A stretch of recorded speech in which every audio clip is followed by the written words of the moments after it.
What's up, everybody, and welcome to another episode of the Dream Lab podcast. This podcast is sponsored by Covenant Eyes, and I'll talk a little bit more about that later. But I'm very excited because on today's episode, I have my good friend Tyler Jarvis. Tyler is a friend of mine. We've played music together, and you'll hear a little bit about our story and how we know each other in today's episode. But today's episode is going to look a little different because we recorded over Zoom, but nonetheless, it's still a great conversation. So without further ado, let's jump into it. Well, thank you for everyone listening. Welcome to the Dream Lab podcast. As you heard in the intro, my good friend Tyler Jarvis is on today, and I've wanted to have him on anyway, but it's particularly special because he has a new song dropping. It will be, by the time that this comes out, the song will already be out. It's called Springsteen, and I've listened to it over and over and over again. It's an amazing tune. I listened to it probably another 5 times this morning. So yeah, Tyler, go ahead and introduce yourself and kind of tell the listeners a little bit about you. Yeah, thanks for having me, Jeff. My name's Tyler. I'm a singer-songwriter from Atlanta, Georgia. I've been writing and singing songs for about 2.5 years now, and really excited to be here.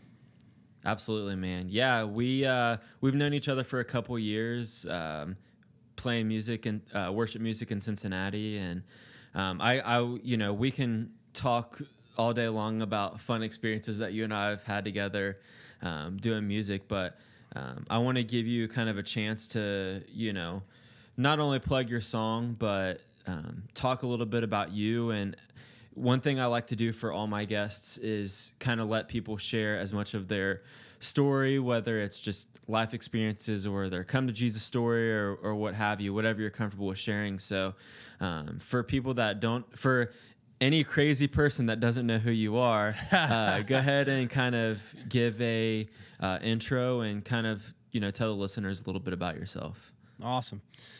Yeah, so I grew up in Cincinnati, Ohio. I really got my start playing music in church.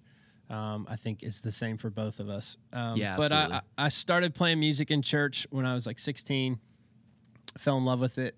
But as I went through college and as I just kind of got farther along the journey, I guess, I just found myself like loving writing songs. And some of that wasn't something that would translate like in a Sunday context. It was songs that had meaning to me and felt significant, but it just wasn't something that was like directly praising the Lord. Yeah, absolutely. I think there's a level of it that blesses His name because of the work that it kind of comes with, that I feel like I've been blessed with, but it's not something that you could quote unquote worship to. Yeah, absolutely. Or sing to the Father. And so, yeah. Around graduating college, I graduated from Lee University, which is in Chattanooga area, in 2016.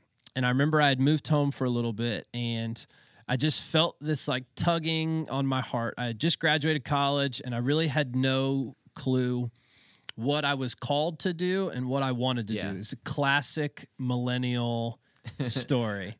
And I remember I was driving one day, and I remember looking out the window and just kind of, this sounds a little dramatic, but I felt like I kind of hit like a breaking point. And I was like, okay, Lord, I'm working a construction job. I hate going to work every day. I don't know what you want me to do, but like, I'll do anything. And I remember like, kind of like, I love the scriptures where it talks about like, all the biblical characters that would like wrestle with God. And I felt like I was having one of those moments that you see in like all the Old Testament and the Psalms and stuff. And so I just said to the Lord, I was like, look, if you want me to do something, let me do it. And tell me what it is. And I remember I looked right out the window and I saw a license plate that just said Dream Ty. And couldn't have made it up. couldn't have Yeah. like you can't even fake it. I was just like, all You're right. That does sound a little dramatic, Tyler. It does sound a little dramatic. I'll send you the picture so you can put it on the video and people don't think I'm lying. That's so cool. That's really cool. Yeah. So ever since then, so that was that would have been like October-ish of 2016. And ever since then, I never really I'm still kind of figuring out the roadmap, I think. But from that, yeah, exactly. That's called life. But I think from that moment on, I just recognized like, okay, like these are the things that make me come alive within my life. These are the things that I don't have to.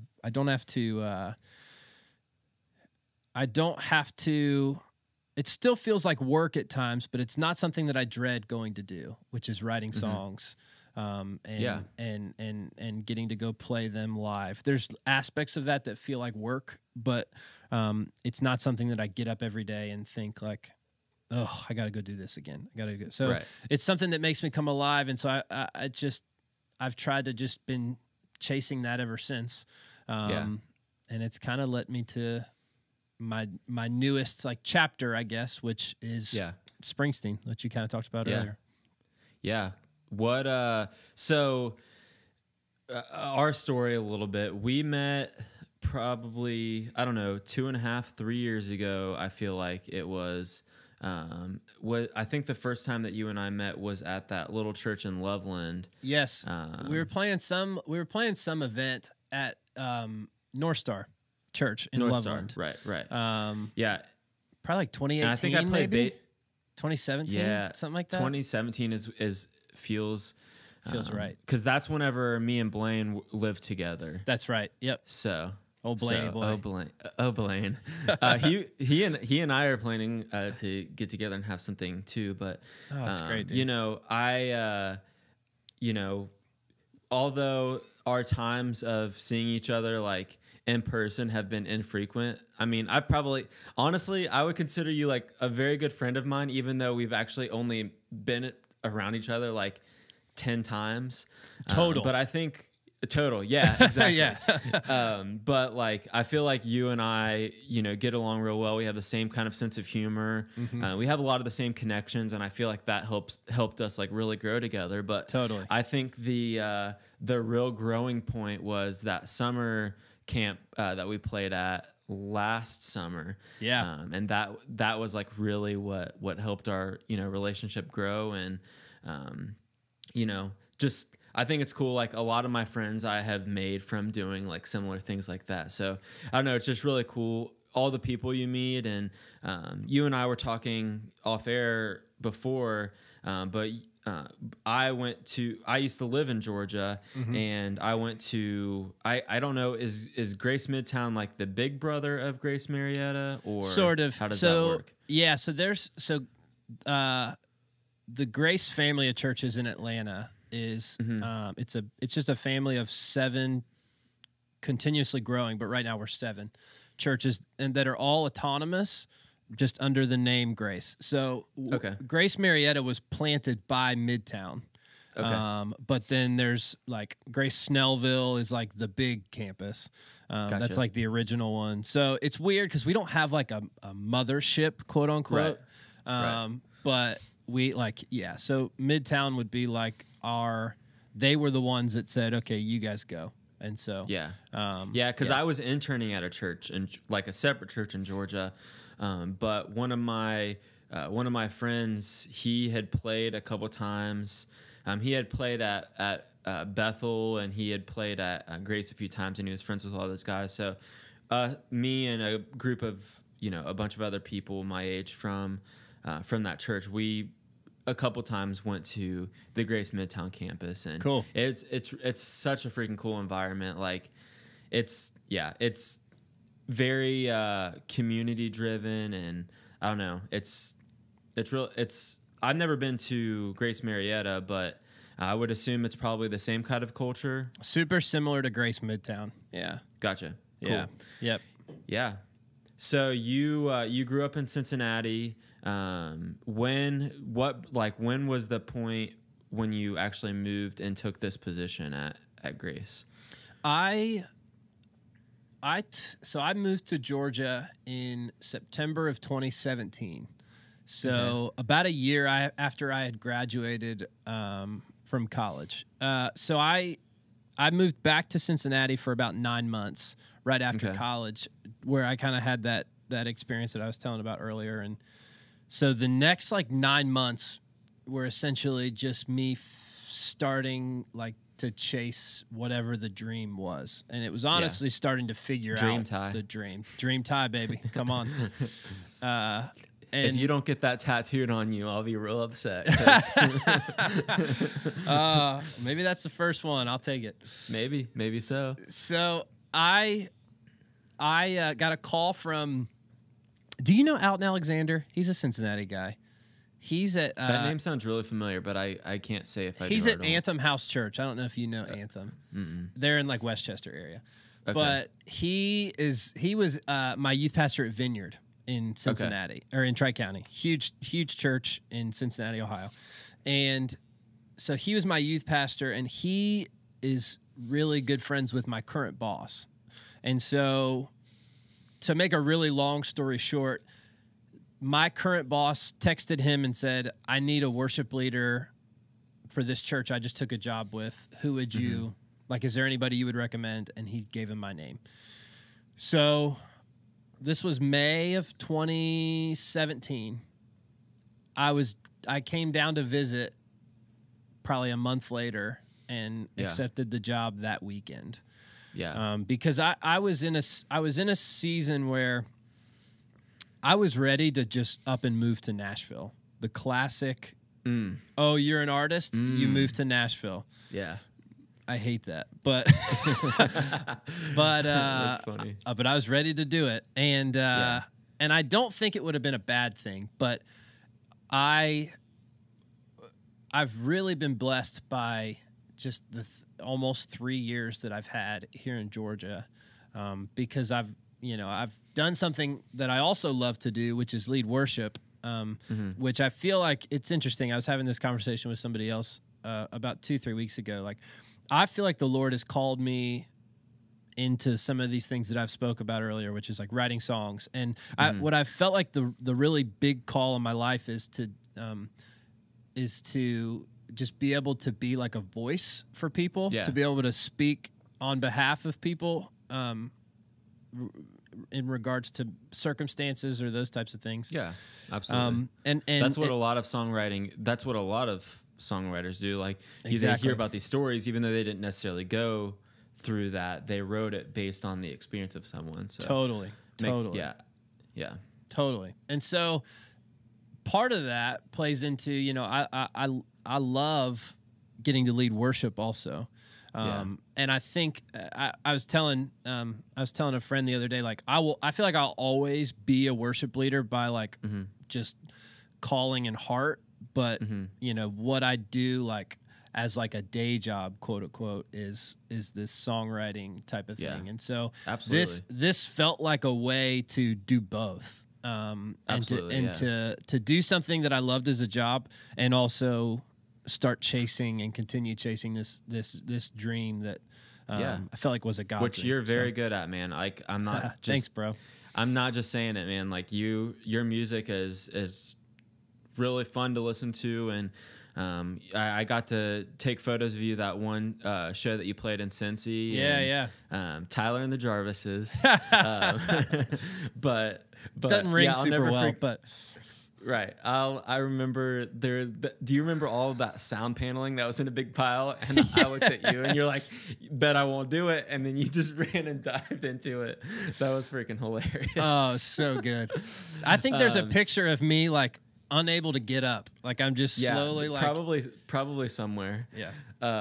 So I want to talk to you about more about the songwriting process, and do you do any of your own recording? Like, walk me through, some of the kind of stuff that you do whenever you sit down to write a song. Cool. Because I feel like that's something that people really want to hear is, maybe somebody starting out, or maybe that just wants to hear more about you. What does a song from start to finish look like for you? Man, it's so different every time, which is the most frustrating part about songwriting. I bet. What I've come to recognize about songwriting is there's a couple things that are consistent through every process. One of them is I learned this probably about a year ago, which I wish I knew sooner. But it's essentially just about a year ago, I just said to him, I recognized that songwriting was less about like inspiration and it's more about perspiration. And what I mean by that is like that initial burst of like an idea. Like I remember, so like for Springsteen in particular, I remember I had like a burst of an idea. And so I went and wrote that down. And after about 20 minutes, like the inspiration, quote unquote, was gone. And so the way the rest of that song came together was me just coming back to it day after day after day and fine tuning it and working it out. I've heard some of my favorite songwriters have used this example, and it's songwriting is a lot like math homework. You just have to sit there and stare at it until you figure out the right equation. Absolutely. So, and I don't say that as like a disappointment, like ruin the magic for some people, because like there is a lot of magic in songwriting, and especially like from my perspective, like I love, like there's something amazing about that moment when something like finally clicks. Like it's hilarious to be in the room with a songwriter when it finally clicks, because they like, I remember when I was writing Springsteen, the big line in the song is singing at the top of our lungs to Springsteen. And when that when I said that out loud, I was like, huh, and I had to write, you know what I mean? And absolutely. But then there's other lines. Aha moments, man. Totally. But then if you go through my notebook, like my songwriting notebook, like some of the verses, I have like 50 different lines written down as a potential verse 2, line 4. You know what I mean? And so it's just like there's so much that goes into it. But what I would say as like a typical process for me is it always starts with some burst of an idea. So Springsteen was really unique because it started with a dream. So I had a dream one night. Last fall, I spent like 3-ish weeks in LA. And so I woke up one night at like 3 a.m. and I had a dream where I was like sitting at a desk at a blank sheet of paper, and it was like a legal pad. And at the top, it just said Springsteen underlined. And that was it. And so I just woke up at like 3 a.m. and just like started writing anything that I felt like involved like Springsteen. And so it's just like really funny now looking back how ridiculous it is. But like I woke up at 3 a.m. and the next thing I knew it was 8 a.m. and I had written like maybe a third of the song. Like the chorus and some of the like pre-chorus was done. And so that was like what I would like the burst of inspiration. And so from then on, it was probably like another 2-3 months of me just coming back to it every probably 2 or 3 days. And, you know, thinking about like, what is this song supposed to be? What is it? What is this? What is the emotion that it's evoking? What's it like? What can this say for people? Like what story can this song invite people into? And so once it was finished, which was probably about like mid-April, early May, I had shown it already to my producer, or a guy that I've worked with, and his name's Nick Hooper, and he lives in Nashville. And so I just sent him a demo, and I said, tell me, like, do you like this song? Do you hate it? Like, tell me your thoughts. And he was like, I love this song. Like, let's start working on it. And so from there, it was just a matter of, you know, we kind of laid out a roadmap with just like a demo vocal, some demo instruments, and started sending it off to some of the players that played on it, and then that's kind of the process of how it continues. So do you typically go ahead. I was just gonna say, do you typically write lyrics and then the music, or I mean, I'm sure it's probably different every time. Yeah. What's your process when it comes to that? Yeah. So melody's a big part for me. Melody dictates almost everything when it comes to songs. Lyrics are huge, but there's something to say, like a song that has a catchy melody, people will remember that more often than they might remember one or two lines. And I don't say that to discredit the lyrics, because that's something that I have always really tried to put the most time in on, is saying something that's worth saying. But I think one of the greatest compliments of a songwriter is when you show someone a song and you go out to dinner 20 minutes later and you catch them humming the song, right? Like, that's the sign of like a great song. Absolutely. And so I would say 9 times out of 10, a song that I write starts with a melody. Yeah, I would say that's probably the majority of the time, is melody takes the precedence in most scenarios. I haven't written a lot of music, but that's how it always was for me. Like I would, because I don't play keys. I wish I did, but I don't play keys. But like I would, I can pick things out enough to where I can write a melody on a piano. Yeah. So I would just like, if I had like something in my head, I would like try to like map it out on piano just to get the repetitiveness of it, and then I would like try to figure out what chord progression I wanted behind that melody, and then I would write the lyrics. Yeah. But that's a very confusing way to do it, and that's probably why I don't write music anymore. but yeah, I mean, I just know everybody's process is different, so. And it's funny because it's all relative in certain scenarios, because sometimes, I wrote a song that I'd written before, a song called Better Like That. It came out last August. That line was like what started the whole song. Was like, I remember saying, like, I remember thinking about like summer love, and just thinking in time, like just those situations, like I feel like love is always better like that. Like I felt like love is always portrayed like in the summer on the beach. Like every movie you watch, it's either like in California or Christmas. Those are the only two things. You know what I mean? Oh, for sure. For sure. Yeah. And it's primarily like a California love story. That's what I always think of. And so like, in that instance, that one line like dictated the whole song.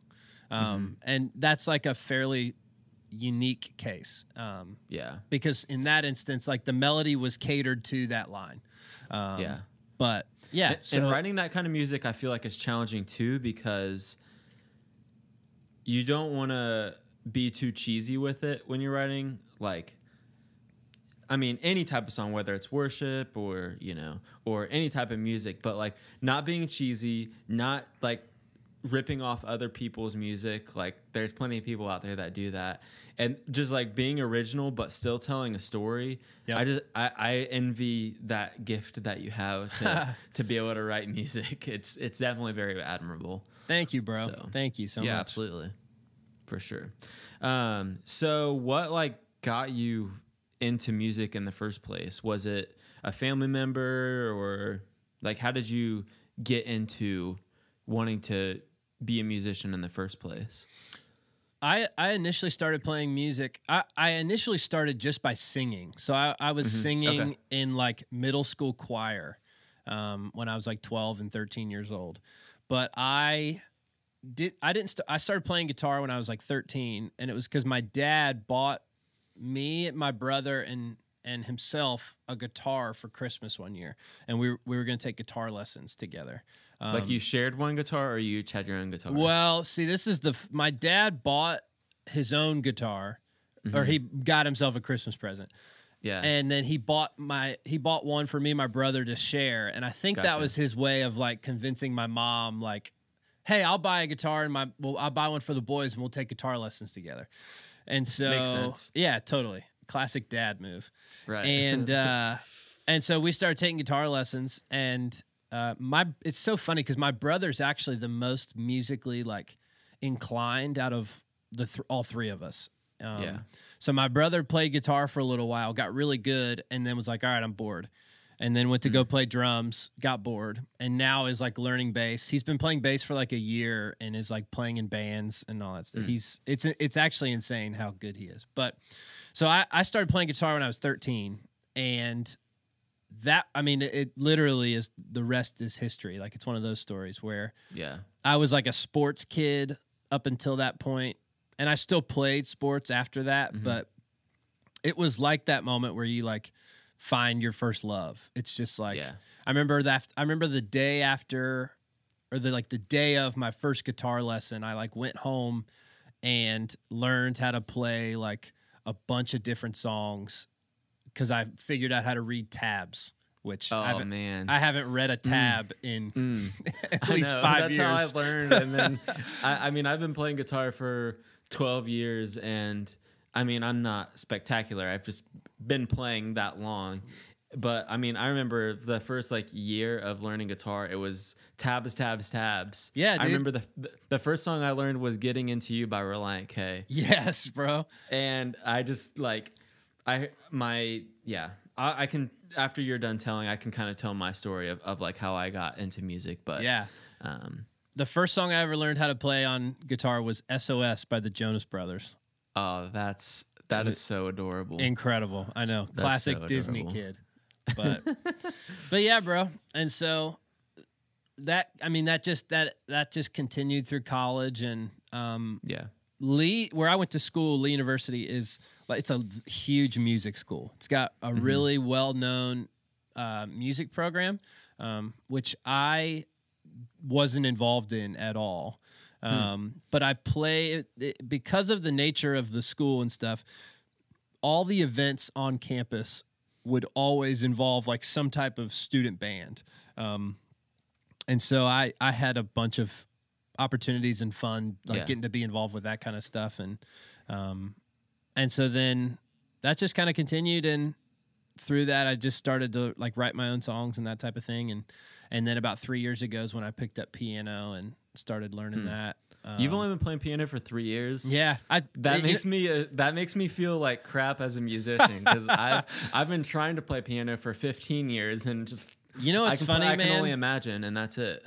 Yeah, that's the only song I can play. Hey, if you're gonna play one though, that's the one to know. That's true. It's so interesting. So this piano, not everybody will be able to see it, but this piano right here, when I first took the job at this church, that piano was just out in the hallway, and it was like super out of tune. And one of the ladies that I work with, she was like, "Hey, would you want this? Like, I don't really know what to do with it." And I didn't play at all at that point. Like, I knew a couple chords, and I was like, "Yes, like let me have that." Yeah. So I literally wheeled it in my office. It hasn't moved from that spot in like since September of 2017. Dang. And that's how I learned. So I was really bad. It's so funny. Sometimes whenever I'm feeling like a little beat down about myself, I'll go watch some of the old live streams and how bad I was at piano. And it's one of those like, that's awesome. Come a long ways, homie. That's right. Cool, man. Well, we're at that point where we need to take a quick break. So I'll do my ad break, and then we'll jump back on. Sweet. If you've been listening to my podcast or watching any of my videos, you know that this podcast is sponsored by Covenant Eyes. Covenant Eyes is about restoring human connection to help you live a life of freedom. Covenant Eyes is specifically designed to help you and your loved ones live free from pornography. They have exceptional tech support and make it easy by giving one report for all devices. I have Covenant Eyes on my phone and all of my computers and devices, and it's helped me get free from my addiction, and it's helping tens of thousands of people get recovery. I would not have a sponsor for a company that I don't believe in, and I believe in Covenant Eyes and their mission. Check the link in the description to sign up and use my code DREAMLOUD for 30 days free of service. Covenant Eyes recently added a new feature called Screen Accountability, and basically what it does is it monitors your screen on your phone and your computer and any device that you have it on, and if anything inappropriate or what the service deems inappropriate pops up on the screen, it'll actually screenshot it and it'll blur it so you can't see exactly what it is, but it'll screenshot it and send it to whoever you have as your accountability partner. And I've upgraded this on all of my devices just as an extra precautionary measure. Never hurts to be extra safe and extra cautious. So Covenant Eyes is constantly upgrading their technology to make it easy for all of their users and to really do what it is that they sought out to do whenever they first launched. So I just added the screen accountability feature to my account, and it's been very helpful. Highly recommend Covenant Eyes and what they're doing. So if you struggle with pornography, Covenant Eyes is a great place to start. All right, and just like that, we are back. So we kind of spent the first half talking, about more personal experiences and, kind of what you do from day to day. But I really want to take this second half and really talk about this new song. I mean, obviously I've wanted you on since I started, we had talked about that, but you have this new song coming out, Springsteen, and just kind of tell the people listening, what is Springsteen? How did that even come about? Like when you wrote that in your notebook, Springsteen, what was your thought behind that? Yeah, it's so funny. I wish this wasn't the case, but sometimes I feel like songs start out as one feeling, at least in my experience. Sometimes songs start out as an idea or a feeling, and they totally transform over the course of writing it. Springsteen was a perfect example of that, which is originally I started writing this song, and I'm thinking, okay, this is totally going to be a summer love song and it is. It really is. I don't say that to say that it's not, especially if you follow the story in it. But as I kind of dug into these two main characters, essentially, one really specific main character, as I started to dig into their story and just like write this song, what I began to realize is it has this feeling of what I think everybody can relate to, like the good old days. Which everybody, this is what I love about this idea of the good old days is it's different for every person, but 100%. yet it's the same.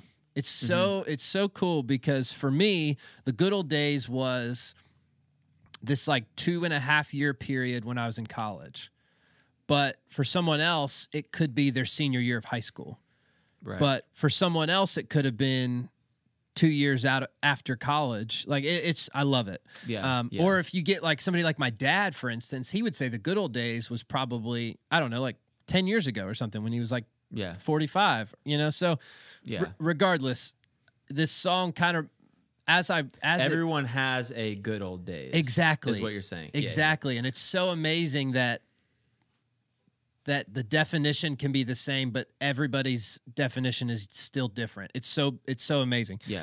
And so that's what this song kind of turned into. Was originally I thought it was just going to be this summer love song, and it is, but it evolved and emotionally kind of came into existence of like transporting people back to the good old days.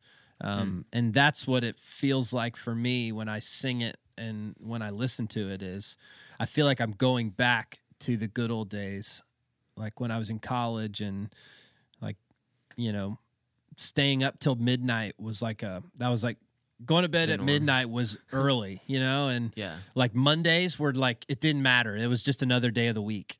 And like, you'd stay up late and like you'd live for going out at night and stuff. Yeah. So, that's kind of what this song is just a reminder of like what the good old days are and were, and what it, the journey that you can potentially get transported back to them when you listen to the song. That's awesome. Yeah. Yeah. Like you said, I mean, there are things like, there's a 21 Pilots song, and I don't know the exact words, but like he talks about like, this like and I can't remember what song it's in either, of course, but I think it's on the Blurry Face album, and he talks about like a certain smell, and if he could make a candle out of it, he would. But that's he's cool. like, would never sell out of it. I would probably only sell one. Like how That's brilliant. I know their songwriting. They're just killer. Absolutely. Yeah. Tyler blows my Joseph mind. is a beast. Incredible. Yeah. But like, I mean, that's that idea. I mean, there's like whenever I eat like a pizza roll, it like makes me think of like, you know, when I was like 16 years ago, or when I was 16 years ago, when I was 16, like I was in my first band and like we would sit in the basement and like watch stupid YouTube videos and eat pizza rolls. Yes. Or like when I hear the band Hawk Nelson, it takes me back to when I was like 12 years old and going to Winter Jam and like all that kind of stuff. So there's different things. So that's really cool that you've kind of created that. What could be for someone that thing that could take them back. Totally. What I always want to do with songs is like I not only want to like I want to make great art for people. Like I want songs that people feel like they can roll down the windows and just, you know, blast as loud as possible. But like I think a song is missing the mark if it doesn't take you into a story. Like I think doesn't. I mean, maybe that's a harsh statement, but I you know, if a song doesn't take you into a story, then, you know, I that's what all the great songs do. One of my favorite songs ever is "Boys of Summer" by Don Henley. I would argue it's the greatest song ever written.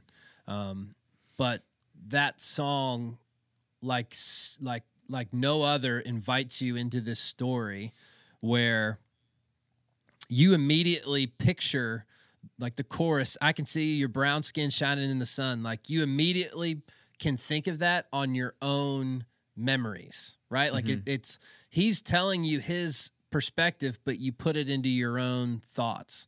And Absolutely. so that's what I hope and I think this song Springsteen kind of invites people into. And I'm excited for people to hear it. Yeah, absolutely.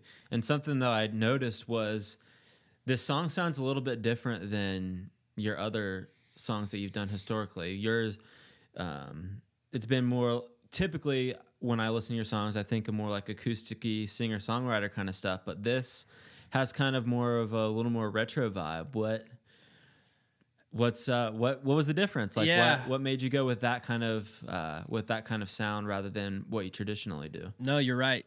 I have over the past year and a half, I don't know how to say this without it sounding like strange, but I just kind of got bored with just what I was doing. I felt like, you know, when I first started writing songs and making music, that was what I knew super well, and so that's just how it translated.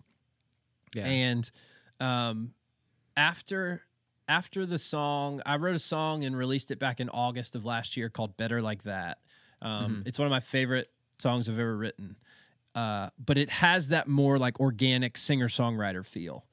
Yeah. And after that song, I remember thinking like, I love this and I love how this makes me feel and how it sounds, but I want to like step out of my comfort zone. And so I released a song, you know, in between that and Springsteen, which kind of was moving in this direction, but Springsteen was really the first time where I was like, okay, like I'm ready to like take the plunge. Like, yeah, let's like, I've shown the song to a couple people and everybody's like, there's like a synth line at the very beginning of the song that sounds like straight Stranger Things. And it's dope. Thanks, bro. Thank you. And so like, but that was it, you know, it was like this song, like you can't write a song unless you're Eric Church writing a country song. You can't write a song called Springsteen and it not sound like, you know, that 80s kind of retro-y feel. And so what I, you know, it was one of those things where I was trying to just capture the spirit of those times, which I kind of was telling the guy that I worked with, his name's Nick Hooper, when we were in the beginning stages of like production and working on a demo and that kind of stuff. I just told him, I was like, I would love if this song sounded like Don Henley and Bruce Springsteen and Bryan Adams were making music today.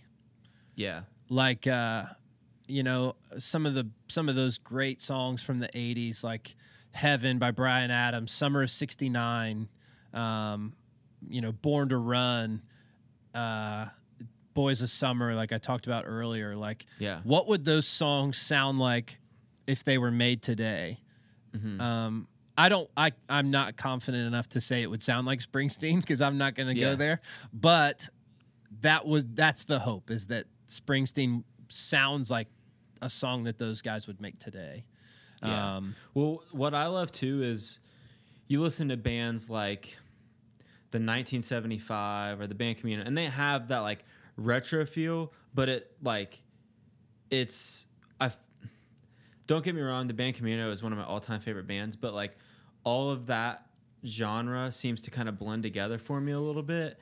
But like this song, and I'm not, you know, just trying to make you smile or anything, but like this song is like different in the way, like it's still a Tyler Jarvis song, but it's got a really sick like retro vibe to it. Thank you, bro. Absolutely. I appreciate that. Yeah. One thing that I really was like, the last time I was listening to it on the way home, I was like smiling and like nodding my head, because I'm like, man, this is like a retro Tyler Jarvis song. It's awesome. Thank you, bro. One thing that I love about like certain songs and songwriting is I love like Americana type songs, like telling stories of America. And, you know, from a perspective of like you look at some other, I'm naming off so many like songs and stuff, but like John Mellencamp, like Jack and Diane and Born in the USA and songs like that. Like they tell stories of like just real people. And so that's something that I've tried to do for a long time, and I feel like I've actually done for the first time in this song, which is like tell stories of real people. Well, to your point too, what you were saying earlier about the music taking you back, like even though I wasn't like living and experiencing back when some of those songs were even released, like I can like close my eyes when I'm listening to some of those songs and like imagine what it would be like to live back then. Totally. Which is really neat. Yeah, so, it's amazing. Yeah. Well, cool, man. A couple more questions for you before we jump off of here. But like I said, I've seen you play live only one time. I hope things open up again so that number can grow.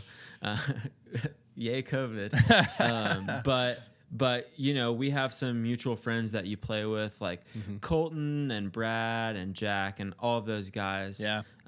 But you, I mean, you sometimes have, you know, different guys that you travel with, and I'm just wondering, how do you typically pick those people? Like, is there any, as a Christian, is there any faith-based thing that goes into that, or you know, how do you pick those people? Yeah. Do you do auditions or anything like that? Yeah, it's man, it's so interesting. For a long time, you know, it's that classic, like when you're in the church, it's that question of like, do you let somebody play if they don't, you know, love the Lord? And then everybody's, you know, it's whatever. I don't know. I'm not here to debate that or whatever. You'll see it in the comments if I start talking about it. No, I'm just kidding. But I think for me, you're cancel culture, bro. You're gonna cancel right off that stage. I know. No kidding. I think for me, there's, you know, I first and foremost, I always want to surround myself with as like-minded individuals as possible. I always want to be surrounding myself with people that like I feel like I relate to, not necessarily people that are similar to me, but just that I relate to, because I think there's a lot of value in like surrounding yourself with so many different kinds of people. Something Absolutely. I try to do often, but I don't know if I wouldn't say like that I would only ever like have somebody play in a band with me if they were a believer. I don't think that is true at all. Mainly because I think, you know, the Bible. Well, it's not like you're playing. I know you said what you said before, but it's not like you're playing at a church. Totally. You know? And it's one of those things where, like, you know, not to get too into like theology and stuff, but like you look at the life of Jesus, like he hung out with sick people, you know? Yeah. And so, like it's, and I don't say that from a place of like, oh, I should only go be with, you know, quote unquote, sick people. Well, people would make the argument too about you playing in bars and things like that. Totally. As, you know, you're a worship leader, but how can you justify going and playing in a bar? And I think the positivity and message that you spread through your music, the way that you communicate whenever you're talking between songs and that, you know, you're not cussing on stage or anything like that. And I think that, you know, you can still be, I mean, whether you're in any type of band, I mean, there's bands like, you know, to go to the extreme, like heavy metal, like, because that's the upbringing that I had. But like there's a band called For Today, which unfortunately they're not playing together anymore. But they would tour with like, they're like a really heavy metal band, but they would tour with some of these like satanic type of bands. Yeah. And they would like, the lead singer would like preach on stage and like preach the gospel on stage to these kids that would never hear it otherwise. Like he would post pictures all the time on social media of like kids coming up to him after the show, getting prayed for and getting saved. And, you know, I mean, I think there's opportunities in atmospheres like that to where you can still, not to justify, well, you know, I'm going to spread the love of God, so I'm going to go to the bar, but you know, like you're still able to spread that love and positivity and connect with people, whether it's not you necessarily not like laying hands on them and praying for them like after one of your shows, but like if they follow you and find out who you are and like where do you go to church, it's just a ministry opportunity. Absolutely. So. And I, you know, that's my hope is that like, even if I don't ever want to, you know, shove the name of Jesus in somebody's face. But I hope that, you know, the way that I live, the way that I write songs, even, you know, the way that I just do my every day-to-day life, like I hope that, you know, that Jesus can be seen through me. And so, you know, with that in mind, like, you know, I'll let him take care of the rest after that. Yeah. But and it's, you know, not everybody is called to, you know, be a pastor and things like that. And yes, you are, you know, yes, you do work at a church, but like, I mean, there's people that, you know, work at their office buildings that never like share the name of Jesus, you know, but you're like, if people connect with you and follow you with you on social media, like they can see that you're an amazing representation of God. And, you know, he's definitely blessed you with gifts, you know, so if people can be, I look at everything I do as a ministry opportunity, and if somebody can get connected and get saved by like something that you do, then, you know, so be it. God has a plan, and if he wants you to stop playing music, he'll tell you. You know? Yeah. So, and I actually did realize I've seen you play twice. When was the first time? At Two Cities, you did like that street show. I remember I didn't know you at the time, but I came to watch Blaine play guitar. Yep. Which that was the first show that our friend Blaine and I played together, which is fun. Yeah. And Colton, he was playing bass at that show too, I think. Yep. So Colton, for anybody listening, he was the guest on my first podcast. And anybody listening, I'm going to give myself a quick plug.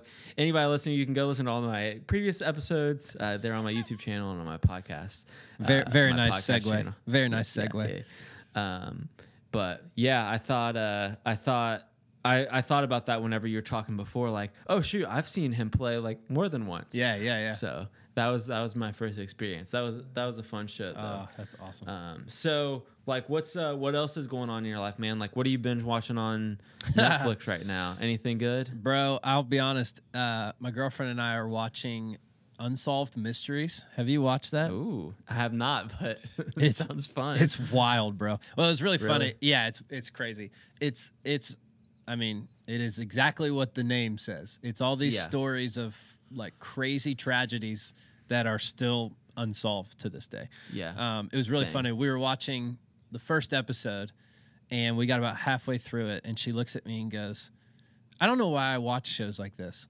And I was like, why? And she goes, because I know I'm not, there's no closure. Like, it's unsolved mysteries. Like, we're going to get to the end of this and feel even worse than we did at the beginning. We know it's unsolved.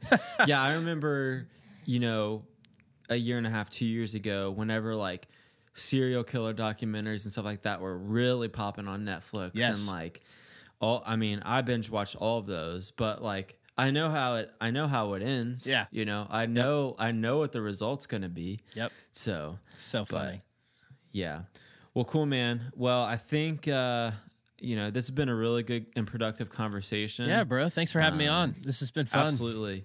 And I want to give you a chance to, you know, kind of plug your music, where people are going to be able to find it, your website, anything like that. So give you a couple minutes to do that. Yeah. So I'm assuming by the time this airs, Springsteen will be out.